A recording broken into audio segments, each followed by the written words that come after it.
Battlefield 2042 features no single player campaign for the first time in a while. I think you have to go back to Battlefield 1943, which released I believe in 2008 or 2009, for the last time that Battlefield never had a single player campaign.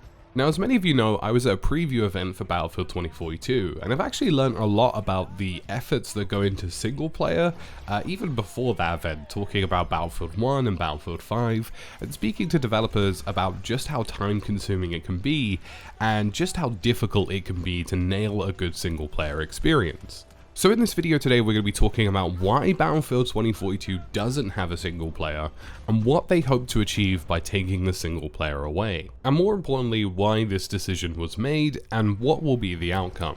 Before we begin this Battlefield 2042 video today, I just want to give a big shout out to my sponsors NordVPN, and there's currently a crazy deal going on where you can get 70% off of a 2-year subscription on NordVPN. Use the link on screen, or check it out in the description below, or use code TheTacticalBrit.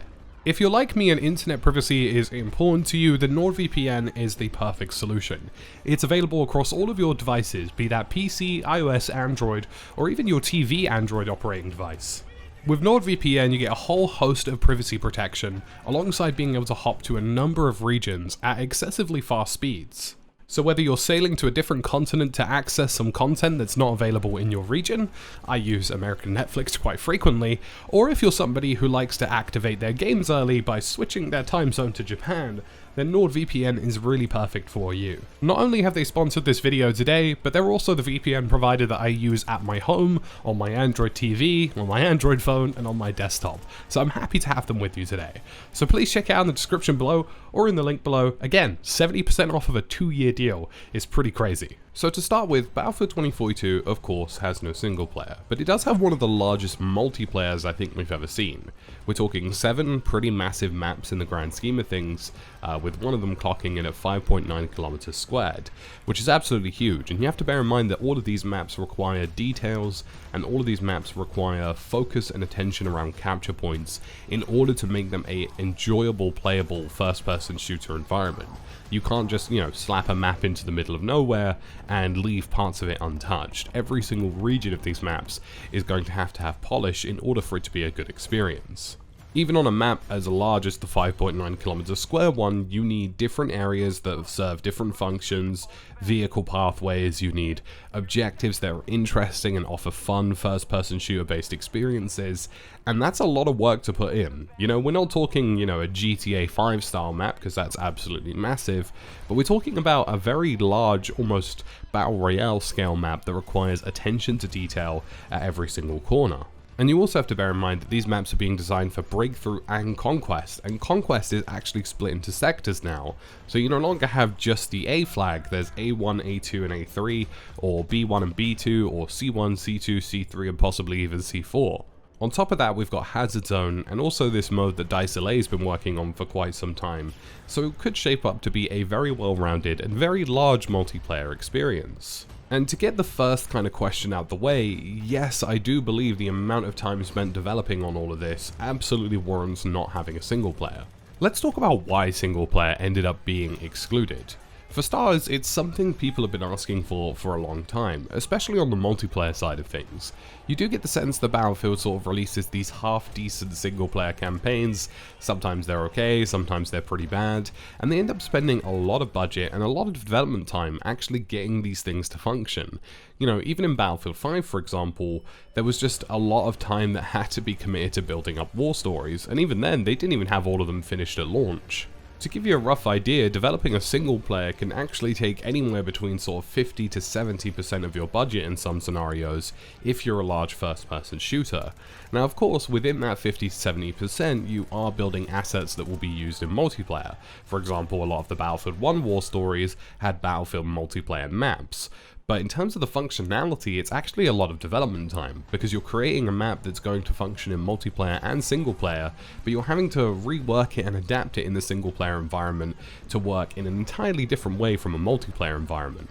On top of all of that, you have to do the various different storyline animations, cutscenes, voiceover acting, you have to stitch it all together, and it all becomes a very strenuous task. And again, we're talking anywhere between 50% over or 50% and above of the overall overall budget for a single game, which meant that if you were to take that figure as literally, and of course this figure can change from company to company, I'm not saying this is a definitive rough figure, but kind of in the ballpark of what I've heard companies tell me before, then you're looking at a large majority of resources and man hours being spent on something that's only going to get played for like 20 hours tops.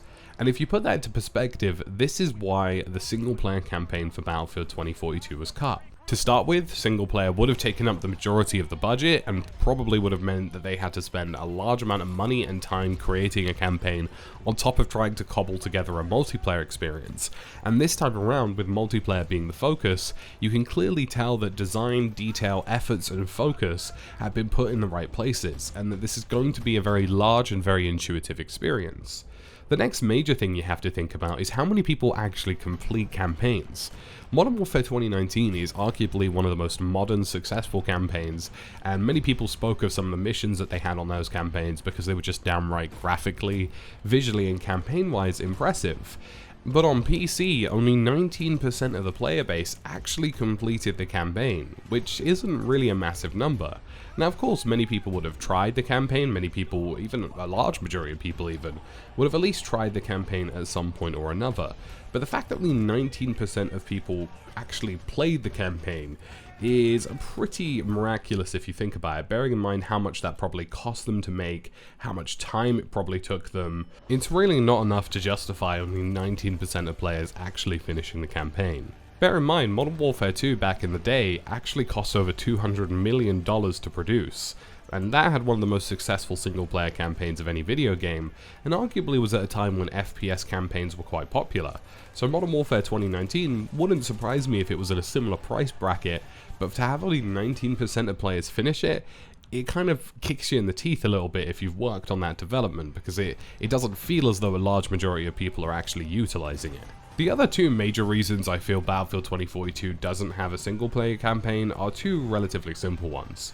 To start with, 2042 is very technically impressive. If you look at what they're achieving on the engine, if you look at the kind of physics that's being achieved here, the gunplay, the player counts, the size of maps, they're really pushing for a next generation feel. And all of that requires man hours. You know, this stuff doesn't just magically appear. You don't suddenly one day have a tornado that just happens to work. And in fact, in the interviews that they had for 2042, they were saying that the feature team and production team, when we told them about the tornado, were absolutely terrified, is what Dan Berlin said. And that kind of stuff does take time, and it does take effort, it does take work. And of course, getting all of it to run efficiently and, you know, not require a 3090 to function is even more of a challenging task. And Battlefield 2042 is running on the PS5 and Series X and running on next generation consoles, but it also has to cater towards old gen, it also has to cater towards PC, and there's just a vast array of things that need to be worked on there. So it's no surprise that a game that is featuring next level physics, next level visuals, next level player counts requires an entire set and focus on just getting those things to work. And the next major thing for me, I think, is community sentiment and also review sentiment. Community sentiment for a while has been quite split over single player and multiplayer, but I think you could safely say that people who play Battlefield for an excessive period of time, or people who play it for a very, very long time, and veterans of the franchise who were used to Battlefields that didn't have campaigns. You know, there are a large list of them that never did feature a campaign. A lot of them are kind of like, well, you know, all of this money, time and effort could be spent on multiplayer. And if you only play single player for 20 hours, but you play multiplayer for 2,000 hours, then you kind of know where you want the effort to go. And I think that's a consensus that's been reached across the board, really. Ultimately, even if you're somebody who likes Battlefield single players, even you would have to admit that if you played the campaign for 40 hours, but ended up playing multiplayer for 400 hours, then the time and money investment is simply worthwhile elsewhere. Likewise, I think reviews online have kind of pushed them to this. You know, Battlefield 5 and 1, their war stories were okay. You know, they weren't anything special. It wasn't a Modern Warfare 2 campaign, it wasn't a Titanfall 2 campaign. And ultimately, first-person shooter game campaigns, you either do it absolutely incredibly and everybody loves it, or it's just mediocre and sort of sitting there. And Battlefield has kind of always sat in the mediocre and sitting there category. So all in all, if I'm being honest, I'm not surprised that 2042 cut the campaign, and ultimately I think it will benefit the game in the long run. Let me know what your thoughts are in the comment section down below, and as always, I'll catch you in the next one.